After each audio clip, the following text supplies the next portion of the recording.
Thank you, Mr. Speaker. I would yield to Ms. Dingell such time as she may consume. The gentlelady from Michigan is recognized. Thank you, Mr. Speaker. Thank you, Ranking Member Pallone, for yielding, and thank you to both Chairman Walden and Chairman Burgess for your leadership in bringing this bill to the floor. I rise in support of my legislation, H.R. 5002, the ACE Research Act, which I am proud to author with my dear friend and colleague from Michigan, Fred Upton.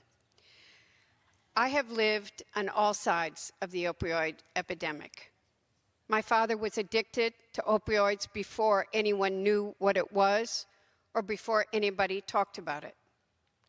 My sister died of a drug overdose, and my husband lives in chronic pain. And because there are no alternative drugs that are safe for him to take, he requires opioids for his debilitating pain. We cannot let the pendulum swing too far in either direction, and we need to find medication for those that need it. 25 million Americans suffer from pain every single day.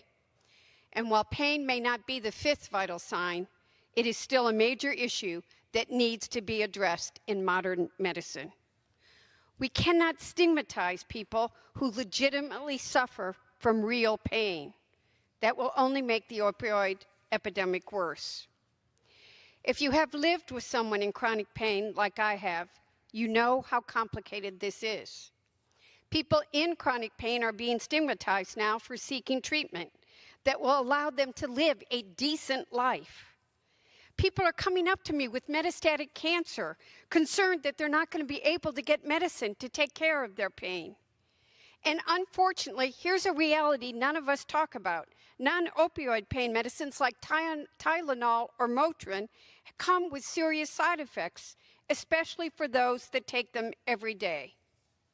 One thing we can all agree on is that we need more alternatives to opioids in this country. This way, we can give people the relief that they need from crippling pain while not subjecting them to the risk of addiction. This is going to require a lot of work and a lot of research to accomplish, which is why it is so essential that this work begin now. The ACE Research Act accomplishes this goal by spurring innovative research into non-opioid pain medications at NIH, which will ultimately lead to the next big breakthrough and bring benefits to patients.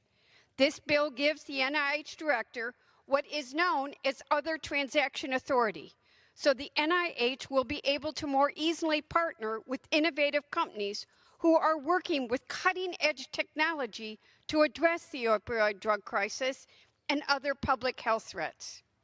In congressional testimony earlier this year, NIH Director Francis Collins said that giving the agency this authority would improve their ability to do the research into non-opioid drug alternatives. Well, we heard that, and that's what we're trying to do today. It's what we're delivering on.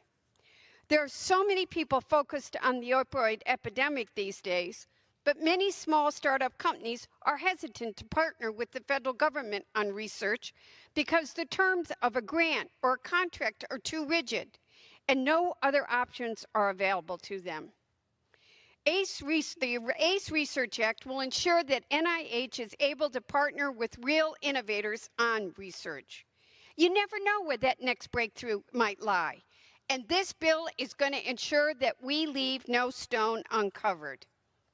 By funding research on new treatments quicker, we are ensuring that we are going to reach patients faster. And a future with more effective non-opioid, non-addictive drugs is a future that we all want. That's something we all agree on. I want to again thank my friend and colleague Fred Upton for working with me on this. This is a first step toward ensuring we are doing the best research in the country on alternatives to opioid for pain medication.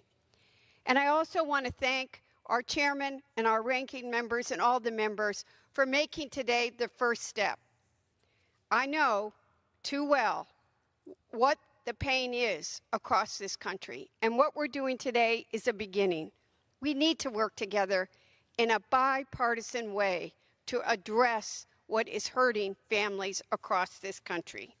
I urge my colleagues to join me in supporting HR 5002, and I